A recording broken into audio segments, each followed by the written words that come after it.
বলছে দাদা অনলাইন করার সময় ইডাব্লিউএস অপশন দিয়েছিলাম, কিন্তু ইডাব্লিউএস অপশন যে দিয়েছিলাম এখন ইডাব্লিউএস সার্টিফিকেট আমার হাতে আসেনি, আমি কি করব?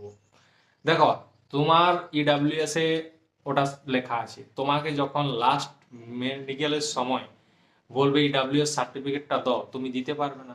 তখন তোমার ইডাব্লিউএসটা কেটে সেখানে জেনারেল করে দিবে ইউআর।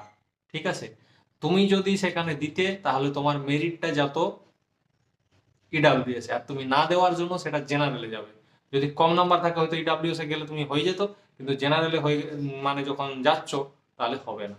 তো সেটা যদি পেয়ে যাও তাড়াতাড়ি মেডিকেলের সময় দিয়ে দেবে। মেডিকেলের টোটাল ডকুমেন্টস তারা জমা করে, সেই অনুযায়ী সালা সেটা আগে পাঠায় কে কোন ছেলে কি আছে না আছে। অনলাইন করার সময় তো অনেক ছেলে অনলাইন করেছে, পরীক্ষাতে ফেল, মাঠে ফেল, মেডিকেলে ফেল, যারা পাস করে শুধু তাদের কাগজগুলোই মেন অফিসে পাঠায়, এটা মনে রাখবে। আর তাদের অনুযায়ী মেরিট তৈরি হয়। আশা করি কথাটা বুঝতে পারছো। চ্যানেলটা